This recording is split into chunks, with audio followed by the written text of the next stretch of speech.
Firman Tuhan hari ke-295 21 Oktober tahun 2024 Injil Yohanes pasal 15 ayat 15 Yesus pohon anggur yang sejati.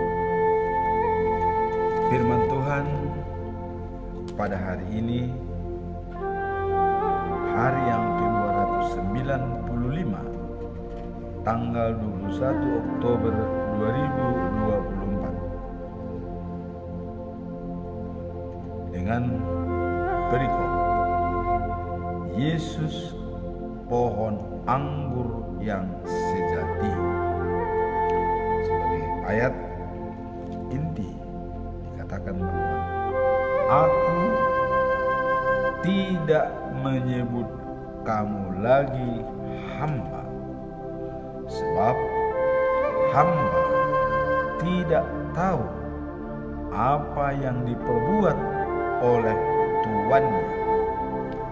Tetapi aku menyebut kamu sahabat, karena aku telah memberitahukan kepadamu segala sesuatu yang telah kudengar dari Bapakku.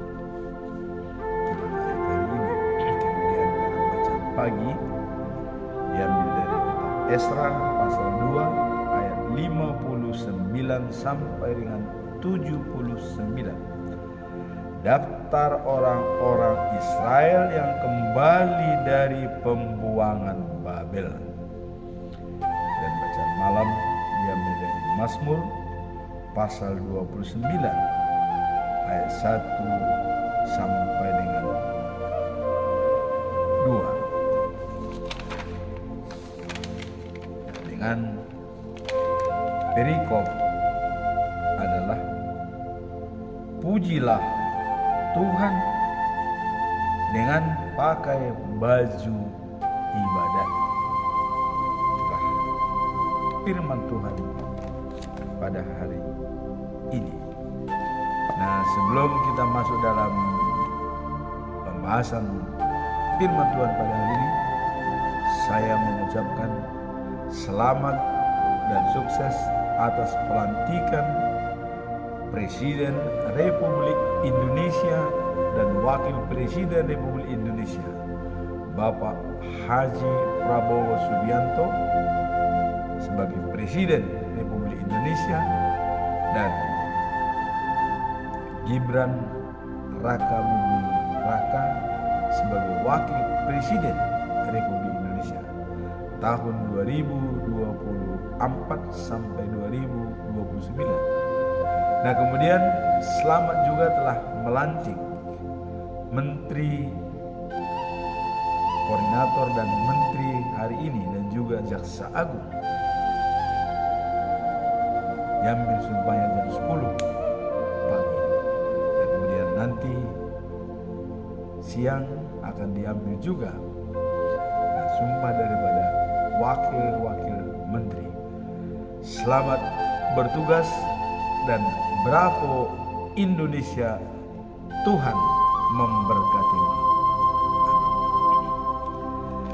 Sebagai ayat pedoman pedoman kita selama 1 bulan, saya tetap mengatakan bahwa yang diambil dalam bulan Oktober yaitu dengan topik serahkanlah hidupmu kepada Tuhan dengan persembahan yang hidup dan yang benar. Persembahan hidup dan benar. Ini berlaku pada pelantikan Presiden Republik Indonesia. Persembahan hidup dan yang benar. Artinya, semua kekuatan kita, hati, jiwa, dan kekuatan menjadi persembahan kepada Tuhan, bekerja atas rahmat dari Tuhan. Kemudian benar di sini adalah tidak ada korupsi, jujur menjalankan tugas, dan menerapkan keadilan yang seadil-adilnya. Dengan sila yang kelima adalah keadilan sosial bagi seluruh rakyat Indonesia. Nah, ini jadi firman Tuhan pada selama bulan Oktober ini adalah serahkanlah hidupmu kepada Tuhan sebagai persembahan yang hidup dan benar. Nah, apa makna daripada serahkan hidupmu kepada Tuhan sebagai persembahan yang hidup dan benar? Nah, dalam Roma pasal 12 ayat 1 dikatakan, ya, menyerahkan hidup kepada Tuhan sebagai persembahan hidup, seperti tulis dalam Roma 12 ayat 1. Ini menggambarkan, ya, komitmen dan dedikasi seseorang untuk hidup sesuai dengan kehendaknya. Jadi di sini ditekankan bahwa kita hidup bekerja sesuai dengan kehendak Tuhan. Kehendak Tuhan apa? Adil, jujur, dan berperilaku sebagai Tuhan yang mengasihi manusia, dan juga manusia juga wajib hukumnya mengasihi sesama, karena semua manusia adalah ciptaan Tuhan. Jadi kalau kita berfokus pada keesaan Tuhan dan kekuasaan Tuhan, maka semuanya akan berjalan dengan baik. Nah, dalam ayat ini menggambarkan komitmen dan dedikasi seseorang untuk hidup sesuai dengan kehendaknya. Jadi hidup sesuai kehendak Tuhan. Prinsip ini mendorong kita sebagai pengikut Kristus untuk, ya, mengabdikan setiap aspek kehidupan. Jadi kita mengabdikan setiap aspek kehidupan kita kepada Tuhan sebagai tanggapan atas kasih-Nya. Jadi menanggapi kasih karunia dari Tuhan, maka semua aspek kehidupan kita serahkan kepada Tuhan. Dalam setiap pekerjaan kita, apa saja yang kita lakukan, selalu kita mengatakan jika Tuhan menghendaki. Apapun kita lakukan, selalu kita mengatakan jika Tuhan menghendaki. Kalau teman-teman daripada Muslim mengatakan insya Allah. Jadi memang kalau kita umat Nasrani atau Kristen, jika Tuhan menghendaki. Apapun kita rencanakan, apapun kita buat, termasuk juga Presiden Republik Indonesia, apa yang akan dikerjakan untuk menciptakan, ya, Indonesia emas tahun 45, kuncinya jika Tuhan menghendaki. Nah, bagaimana supaya Tuhan menghendaki? Yaitu tadilah, serahkanlah hidupmu, ya, kepada Tuhan sebagai persembahan yang hidup dan benar. Jadi hidup dan benar segala kekuatan kita.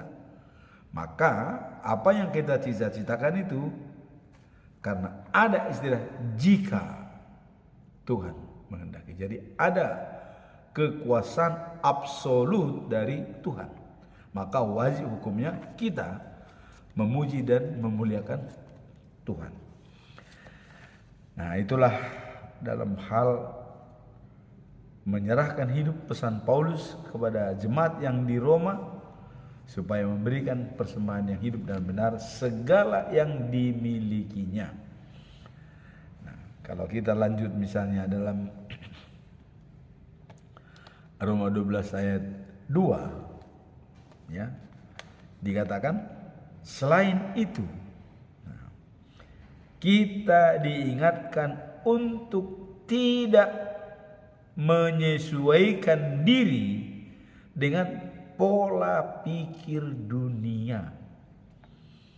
Jadi tidak menyesuaikan diri dengan pola pikir dunia ini. Apa pola pikir dunia?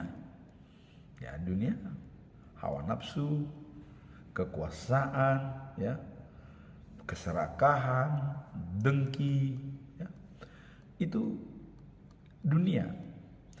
Maka dikatakan dalam Roma 12 ayat 2, setelah itu kita diingatkan untuk tidak menyesuaikan dengan pola pikir dunia ini, melainkan, ya, memperbaharui diri, ya, pikiran kita melalui firman Tuhan. Jadi memperbaharui diri melalui pikiran, ya, dengan firman Tuhan. Nah, bagaimana? Supaya kita dapat mengetahui kehendaknya yang baik, yang berkenaan dan sempurna. Nah, jadi untuk mengetahui kehendaknya, ya, dan sesempurna mungkin, itulah makanya kita, ya, tidak menyesuaikan diri dengan pikiran dunia, melainkan, memperbaharui diri dengan pikiran, ya, yang melalui firman Tuhan. Itulah kunci daripada apa yang kita lakukan. Kalau sudah sesuai dengan firman Tuhan, maka kita sudah berkenaan di hati Tuhan dan menuju kesempurnaan. Karena yang sempurna itu adalah hanya Tuhan. Kita menuju kesempurnaan itu. Karena apa yang kita lakukan selalu jika Tuhan menghendaki, kita bisa berbuat apa saja. Namun kita ingat, apa yang kita pikirkan, kita jalankan dengan tindakan, dan tindakan itu kita jalankan dengan kebiasaan kita. Ada 3, ya, kebiasaan yang mencakup unsur dalam mengelola kebiasaan itu, yaitu adalah pengetahuan, kemudian keterampilan atau skill, kemampuan, dan yang ketiga hasrat. Ada dorongan hati nurani, sehingga itu akan menghasilkan karakter kita.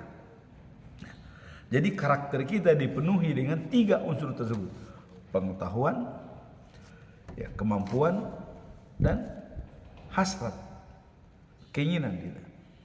Nah, apabila ini sudah terpenuhi, maka kita menghasilkan suatu karakter, dan karakter itu akan menghasilkan nasib kita. Jadi nasib kita ditentukan oleh pikiran kita. Nah, sekarang tanpa dipikirkan oleh Bapak Haji Prabowo Subianto sampai 3 kali mencalonkan presiden. Apa mungkin menuai hasil karakter beliau? Nah, jadi selama 3 kali dalam pemilihan presiden, karakter beliau diuji. Dan pada ketiga, beliau lolos jadi Presiden Republik Indonesia.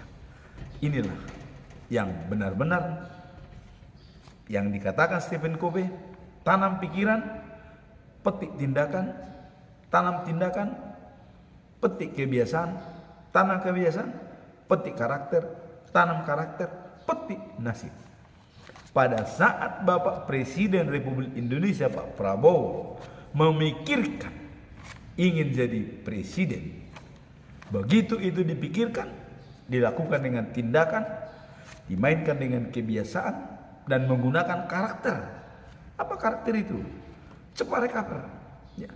Walaupun dia bersaing dengan waktu Pak Jokowi, tetapi dia akan recover, berbaik dengan Pak Jokowi sehingga dia masuk di dalam. Sehingga cita-cita yang ketiga menjadi Presiden Republik tercapai. Dan kemarin sudah dilantik. Dan hari ini beliau mengangkat menteri-menterinya yang baik-baik tentu, yang sudah berkualitas. Kita doakan supaya Bapak Prabowo Gibran membawa Indonesia menjadi negara maju dan Indonesia emas. Inilah sesuai firman Tuhan juga pada hari ini dan selama bulan Oktober. Serahkanlah hidupmu kepada Tuhan. Ya. Dengan persembahan yang hidup dan benar. Ini selama bulan Oktober. Nah, kemudian tadi di sini dikatakan bahwa jangan pernah kita untuk menyesuaikan diri dengan keinginan dunia. Nah, tetapi keinginan dunia ini kita kelola dengan baik dan yang menentukan adalah kita. Nah, kalau Stephen Covey mengatakan kita tidak boleh ditentukan oleh lingkungan atau siapapun. Dipengaruhi boleh, tapi ditentukan tidak. Nah, inilah pentingnya integritas yang baik. Apa itu integritas? Kita adalah kita dalam situasi apapun. Ini dibuktikan oleh Bapak Presiden Republik Indonesia Bapak Prabowo Subianto. Dia tetap dia sampai kapanpun, tidak berubah. Sejak pertama kali mencalonkan, kedua kali mencalonkan, dan ketiga kali. Tidak ada perubahan. Dia tetap dia. Ya. Dan saya tahu ya, karena dalam Kopassus itu sangat kental dengan falsafah lebih baik pulang nama daripada gagal dalam tugas. Inilah yang dipegang oleh korp elit yang satu ini. Ya, grup pasukan khusus Kopassus. Lebih baik pulang nama daripada gagal dalam tugas. Jadi tidak pernah gagal. Nah, inilah yang menjadi role model bagi kita. Kekuatan daripada Pak Prabowo.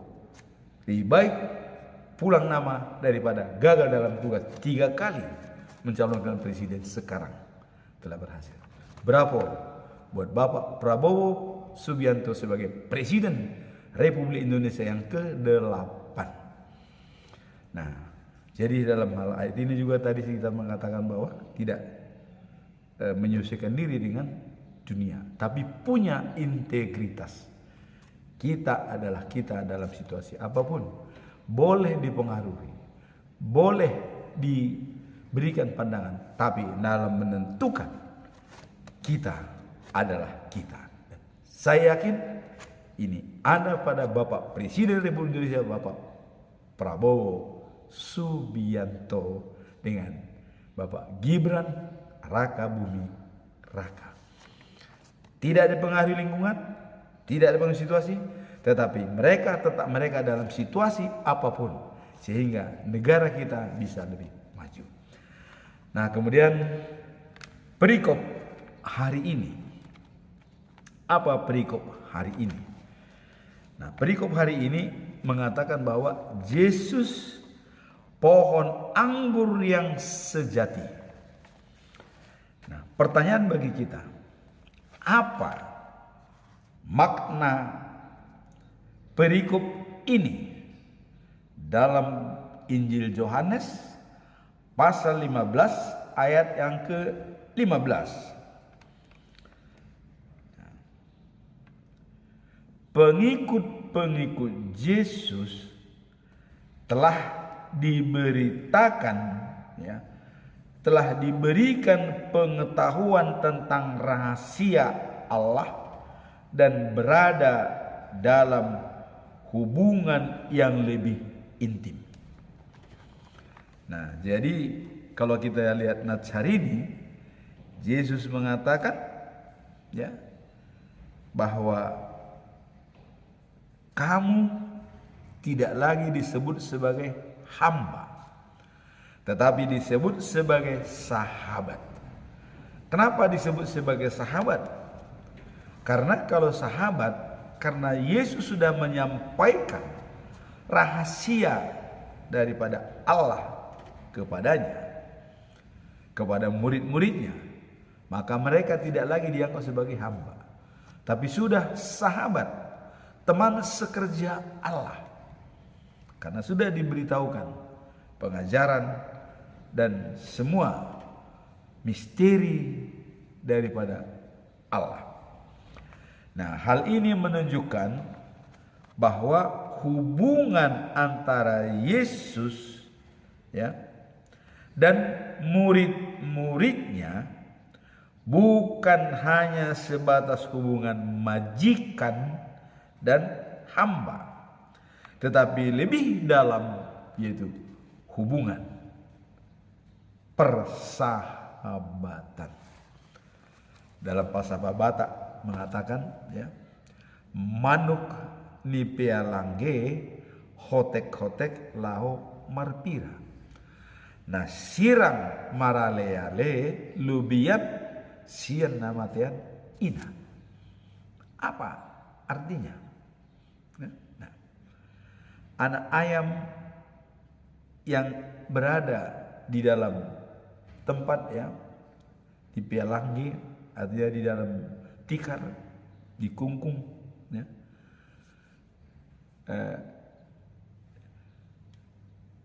Manuk pialanggi yang dikungkung dalam kurungan, kalau dia mau bertelur, dia berbunyi, kotek gitu, ya, dia berbunyi, itu ayam. Manuk pialanggi kotek-kotek lau berpira.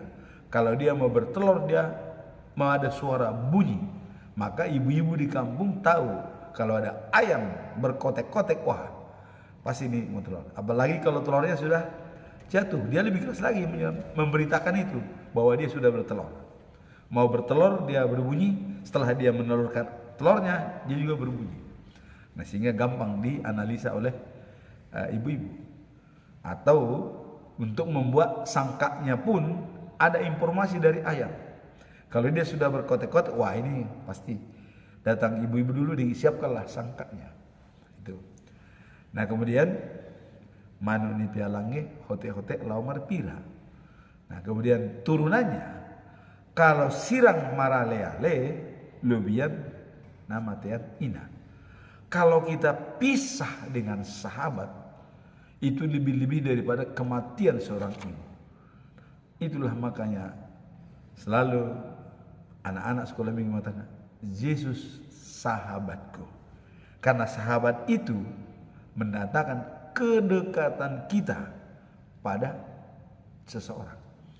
Kalau sudah dikatakan sahabat, ini sudah layak dianggap sebagai keluarga sendiri. Bahkan, ya, dengan teman sendiri pun bisa malah kurang enak.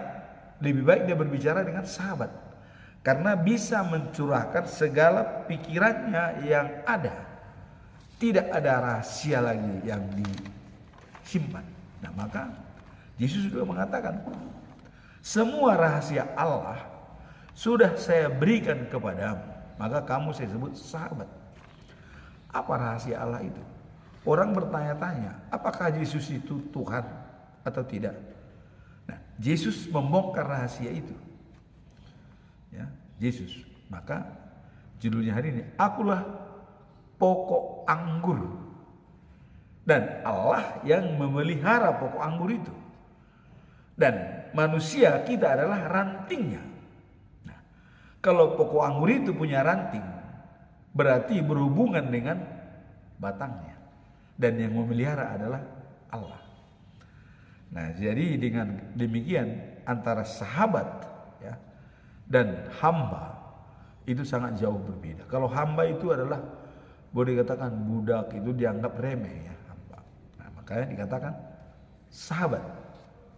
Nah, sebagai sahabat adalah menekankan pentingnya keterlibatan dan komitmen dalam mengikuti Tuhan. Nah, jadi jelas tujuannya. Kenapa diangkat menjadi sahabat? Supaya mereka murid-muridnya berkomitmen ya, mengikuti dan keterlibatannya dalam mengikuti Tuhan. Jadi ada komitmen, keterlibatan mengikuti Tuhan. Setelah dikatakan sahabat. Ya.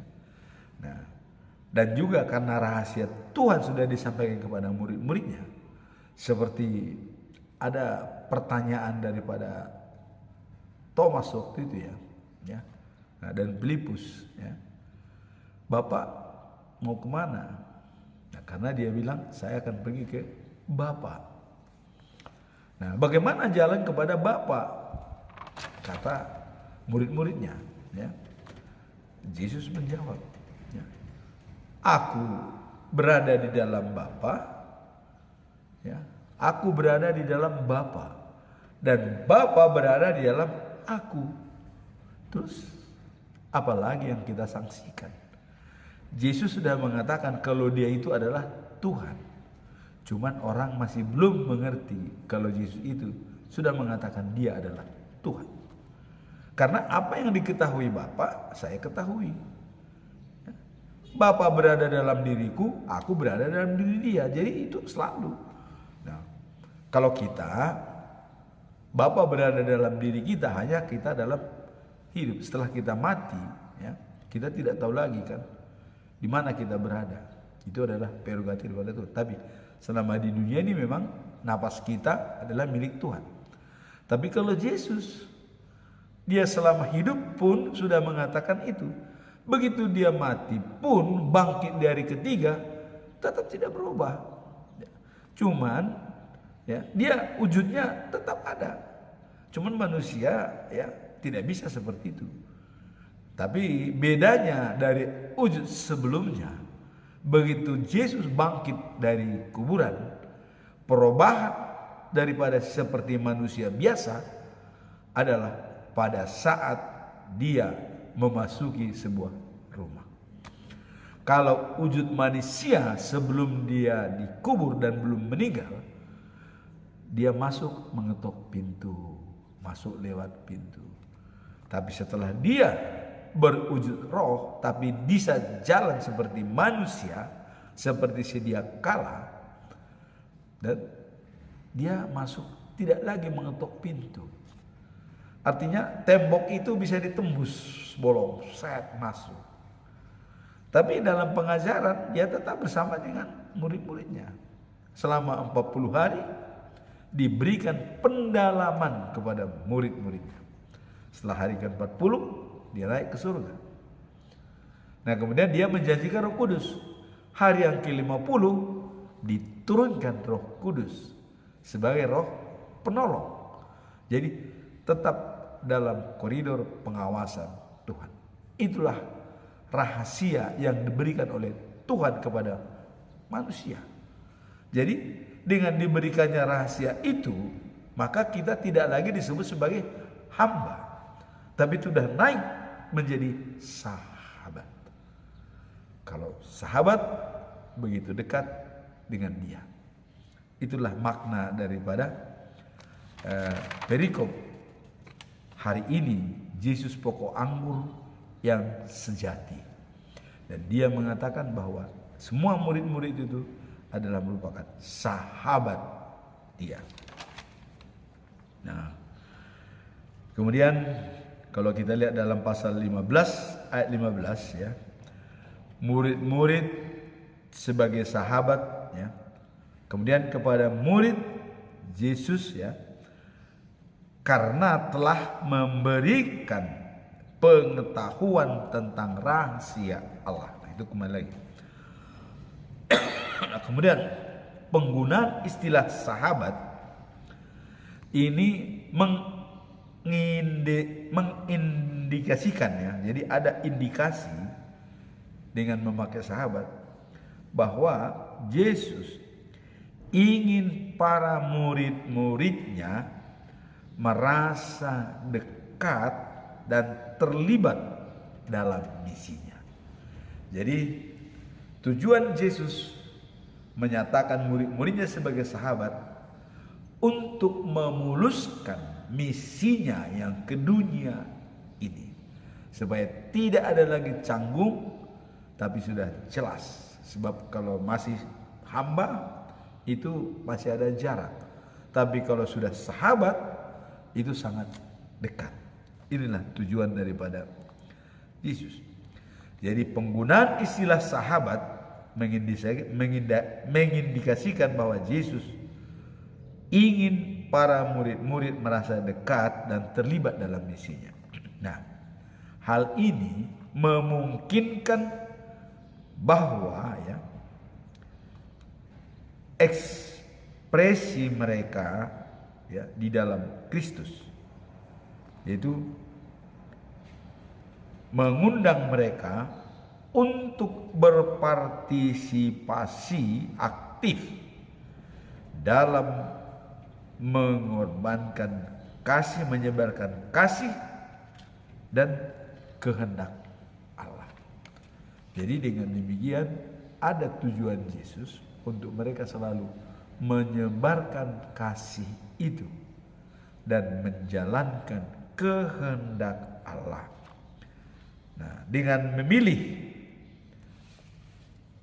pengetahuan ya dan ya, kejelasan dari Tuhan, murid-murid dapat menjalani hidup yang bermakna sebagai sahabat-sahabat Kristus yang mempunyai hubungan yang intim ya dan saling mendukung. Jadi kuncinya adalah dengan hubungan yang intim ini bisa saling mendukung. Curhat karena sudah sahabat sangat diperlukan. Apapun itu bisa disampaikan kepada sahabat. Nah, itulah bahwa Yesuslah pokok anggur yang sejati. Dan dia telah menyatakan bahwa murid-muridnya bukan lagi hamba, tetapi sebagai sahabat dari Tuhan Yesus untuk memuluskan misinya ke dunia ini untuk penyelamatan semua umat manusia. Sekarang kita masuk dalam bacaan pagi, diambil dari Esra pasal 2 ayat 59 sampai 79. Nah, ini adalah sambungan daripada yang kemarin ya. Kita lihat Raja Kores mengizinkan bangsa Israel kembali ke negerinya. Yang pertama diizinkan adalah tokoh-tokoh daripada Israel ya, dan juga keluarganya. Dengan tokoh-tokoh itu seperti Mordekai ya, ini satu tokoh di Babylon ya, dengan ayah angkat daripada Esther, termasuk Mordekai itu pulang dari Babel. Nah, sehingga jumlah mereka itu tokoh-tokoh itu dengan masyarakat itu berjumlah kemarin adalah sekitar 21.422 orang. Nah, kemudian tahap kedua adalah imam orang Lewi yang terdaftar ya. Nah, ini kemarin kita lihat adalah 5.000 64 orang. Nah, perikop hari ini orang-orang yang berangkat dari kota-kota Tel Melah, Tel Harsa, dan Kerub, ya, Adan dan Imer. Mereka semua berjumlah 652 orang. Jadi adanya beberapa kaum imam, ya, itu tidak lagi menemukan catatan siapa leluhurnya. Inilah orang-orang inilah, ya. Makanya yang disebut itu adalah tidak tahu lagi siapa leluhurnya. Tapi mereka ini sebenarnya kaum imam. Namun untuk membenarkan dia menjadi imam itu ada lagi khusus, ya, ada khusus. Ya. Nah, kemudian gubernur daerah Judea melarang mereka makan makanan yang dipersembahkan kepada Allah, karena itu hanya imam yang boleh memakan, itu adalah imam. Tapi pemenang itu disalahkan oleh anak-anak Eli kemarin, ya, Pinehas dan Hofni. Kenapa disalahgunakan? Karena persembahan itu, daging-daging yang dimasak itu, diambilnya sebagian pakai garpu 3 dicucuk, disimpan buat dia. Setiap orang mempersembahkan itu. Nah, kemudian lemak-lemak, ya, yang masih mentah diminta kepada bangsa Israel. Padahal sudah dikatakan matang aja dulu, Pak. Nanti setelah matang terserah sesukamu kau mau. Oh enggak, saya tidak maunya mentah. Kalau Anda tidak mau berikan, saya akan ambil paksa. Karena dia imam, ya bangsa Israel, ya diam saja. Tapi apa kita lihat? Tuhan tadinya mengatakan bahwa kaummu dan kamu Eli akan selama-lama hidup di depan saya. Tapi sekarang itu tidak lagi, karena kelakuan daripada anak-anakmu yang tidak bisa kau bimbing, tidak bisa kau ingatkan. Wah, ini Tuhan sangat marah. Akhirnya apa yang terjadi? Pada waktu Palestina merebut peti perjanjian atau tabut perjanjian Tuhan, Pinehas dan Hofni meninggal. Begitu peti direbut oleh kaum Palestina. Nah, sekarang kita melihat tadi adalah adanya kaum imam ini yang tidak lagi tahu leluhurnya bagaimana. Tapi di Israel ada alat yang menguji, ya, dan merupakan keputusan daripada Tuhan, yaitu dengan Urim, ya, dan Tumim. Nah, jadi Urim dan Tumim, Urim itu adalah cahaya, Tumim itu sempurna atau benar. Nah, hal ini, ya, menjaga untuk, ya, pencarian akan keputusan Tuhan. Jadi alat ini untuk mencari keputusan Tuhan.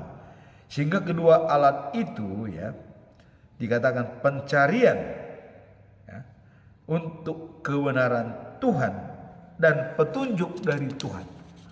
Apabila seseorang itu memakai alat tersebut, yaitu Urim sebagai terang, Tumim sebagai sempurna. Nah, jadi batu Urim dan Tumim adalah pencarian kebenaran yang dipakai imam untuk melihat apa keputusan Tuhan. Nah, jadi mereka tadi yang sudah tidak tahu lagi catatan-catatan leluhurnya, dipakailah Urim dan Tumim. Kalau cocok di hati Tuhan, mereka lolos. Tapi kalau tidak, ada tanda-tanda bahwa tidak disukai Tuhan. Nah, jadi Tumim, Urim dan Tumim itu adalah batu yang dipakai oleh imam-imam Israel. Nah, dan juga untuk mencari kebenaran daripada imam-imam tersebut, apakah dia benar imam atau bukan, itulah alat yang dipakai orang Yahudi. Nah, kemudian kalau kita melihat dari hari pertama, ya, yang Pertama, orang-orang yang datang dari Babel ke Yerusalem itu 43.360 orang. Nah, kemudian para pembantu itu 737 orang. Nah, penyanyi 200 orang. Ini orang-orang yang buangan, yang pulang ke Yerusalem dari Babylon, sehingga berjumlah semua mereka adalah 50.897 orang. Nah, setelah ini semua orang buangan itu berjumlah seperti itu, termasuk di yang pertama kaum imam dan kaum tokoh-tokoh semua 50.897 orang. Nah, kemudian ada juga binatang-binatang bawaan mereka. Apa itu? Kuda 736 ekor, bagal 245 ekor, dan unta 435 ekor. Keledai 6.720 ekor. Sekarang ada istilah di sini bagal. Nah, apa arti bagal tersebut? Nah, dalam Raja-Raja pasal 10 ayat 23 dikatakan bagal bersama dengan kuda, perak dan emas itu dibawa mereka. Nah, bagaimana pengertian bagal? Jadi bagal ini juga adalah sejenis kuda dan keledai. Jadi bagal ini adalah persilangan perkawinan antara kuda dan keledai jantan. Jadi keledai jantan dan kuda betina itu disilang dan hasilnya itulah bagal. Dan biasanya bagal ini kualitasnya adalah lebih bagus, ya. Jadi bagal sama dengan menggambarkan karakteristik induk kuda dan keledai untuk menciptakan hewan pekerja yang lebih tangguh. Jadi sengaja ini dikawinkan antara kuda betina dengan keledai jantan supaya mendapatkan kuda yang lebih tangguh dalam pekerjaan, dalam membawa daripada tuannya. Nah, itulah yang dikatakan bagal. Nah, ketika orang-orang ya buangan sampai di rumah Tuhan di Yerusalem, ya, beberapa ya peninjau yang memberikan persembahan sukarela untuk membangun kembali rumah Tuhan, karena ya memberi sumbangan menurut kemampuan masing-masing. Nah, jadi pada waktu mereka sampai di rumah Tuhan di Yerusalem, ya, beberapa penerimaan ya memberikan persembahan sukarela. Jadi mereka mengumpulkan persembahan sukarela. Nah, itu dapat kita lihat sumbangan ya. Emas itu sampai 500 kilo. Perak 2000 kilo. Kemudian ada 100 jubah. Nah, biasanya jubah itu adalah baju efod ya yang dipakai untuk para imam. Itu biasanya dipakai imam. Maka nanti juga ada kaitannya dengan bagaimana hubungannya dengan orang memakai baju ibadat. Ya, nanti kita lihat. Nah, jadi orang-orang Lewi dan sebagian ya rakyat menetap di Yerusalem dan kota-kota dekatnya. Jadi orang-orang Lewi itu berada di Yerusalem, orang-orang imam ya. dan yang lainnya itu di dekat kotanya. Kemudian para pengungsi ya dan penjaga pintu gerbang rumah Tuhan serta orang-orang Israel yang selebihnya menetap di kota-kota tempat tinggal leluhur mereka. Nah, jadi mereka ada tempat tinggal leluhurnya, mereka pergi kembali kepada tempat leluhurnya karena suku-suku itu memang sudah dibagi dulu tanah itu ya, hanya Lewi yang tidak punya tanah. Makanya orang Lewi itu berada di Yerusalem, dekat rumah Tuhan. Nah, jadi orang-orang buangan semua berjumlah kira-kira 50.897 orang ya, yang pulang ke Yerusalem.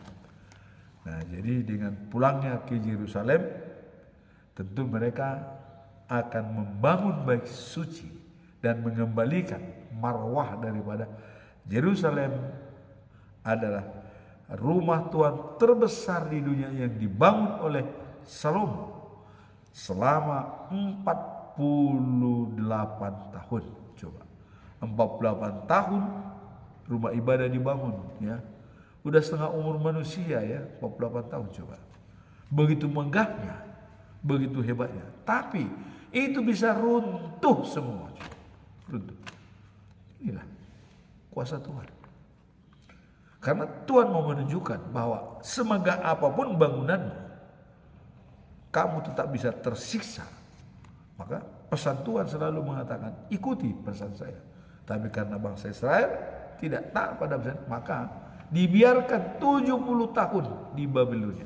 Maka pada saatnya Raja Kores mengizinkan mereka pulang. Inilah babak baru kebangkitan daripada bangsa Israel dan membangun kembali Yerusalem yang telah runtuh.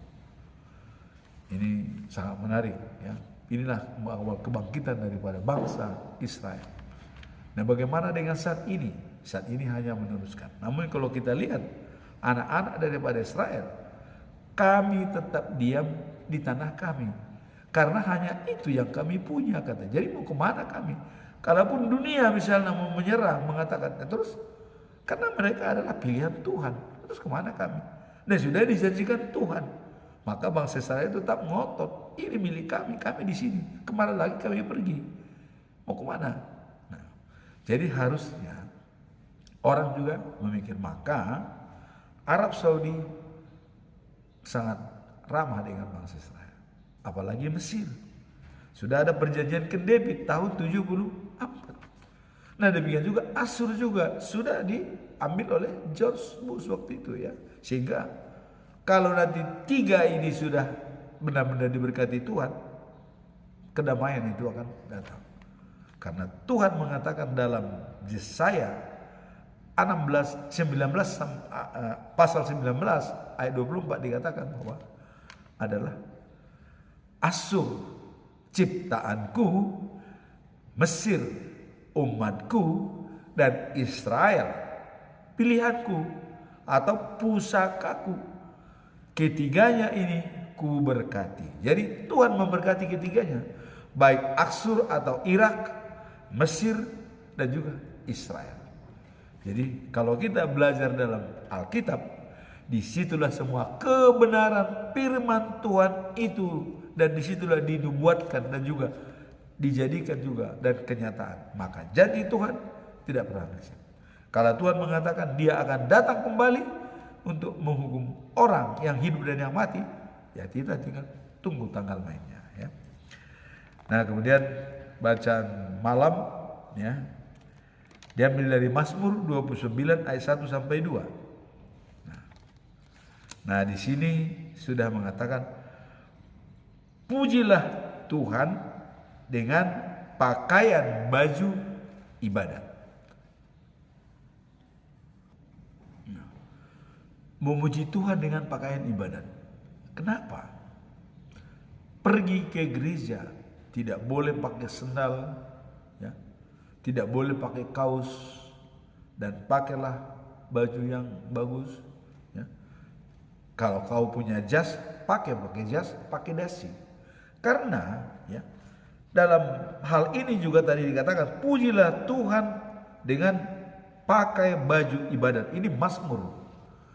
Nah, jadi memang raja-raja dulu itu pakai baju kerajaan. Selalu mereka apabila menyembah Tuhan, dia pakai bajunya khusus. Karena Tuhan sangat menghormati penampilan ya dan juga hati kita. Karena bagaimana mungkin kita hatinya baik kalau penampilannya saja tidak baik? Tuhan menilai. Penampilan baik, hati itu pasti baik. Nah makanya pergi dengan ke gereja atau ke masjid atau kemana dengan pakaian yang rapi, yang bagus. Nah bahkan kalau teman-teman Muslim ya wajib pakai peci dan pakai minyak-minyak wangi-wangian ya, supaya memang bersama dengan Tuhan ya memang harus harum dan baik. Nah, ini dikatakan pakai baju ibadat. Apa makna memuji Tuhan ya? Pakai baju ibadat dalam Mazmur 29 ayat 1 dengan 2. Nah, hal ini mengajak kita memuji Tuhan dengan pakaian ibadat yang layak. Artinya pakai pakaian yang layak memuji Tuhan. Imam-imam Israel itu seluruhnya selalu pakai baju efod. Kalau sekarang pendeta baju toga. Para lalu baju parhobas ya. Ada baju khusus.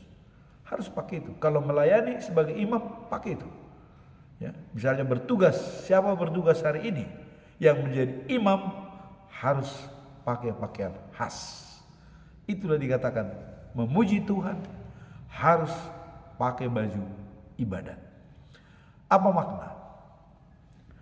Hal ini mengajak kita ya memuji Tuhan dengan pakaian ibadat yang layak.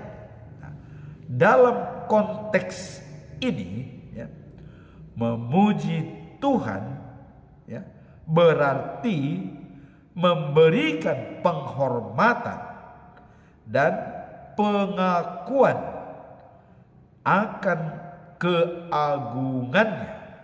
Jadi memuji Tuhan itu adalah adanya ya pengakuan ya dan penghormatan ya akan keagungan Tuhan, di mana cara kita berpakaian juga mencerminkan penghormatan tersebut.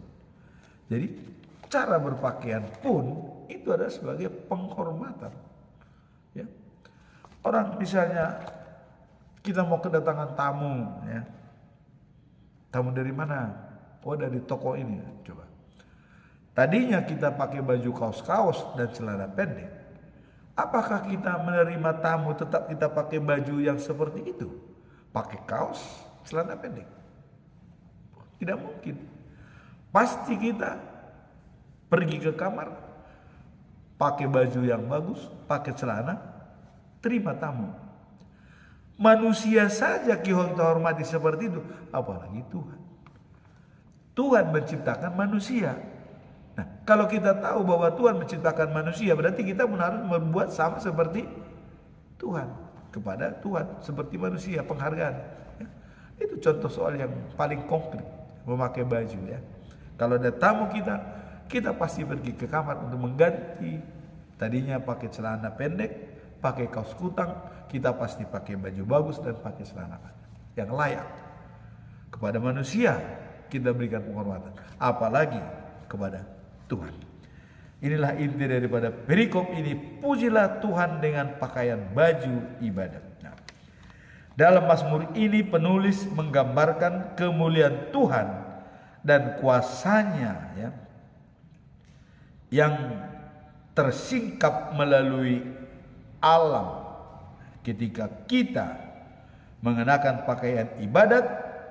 Nah, kita menunjukkan ya bahwa ketulusan hati dalam beribadah sekaligus menghormati hadirat Allah.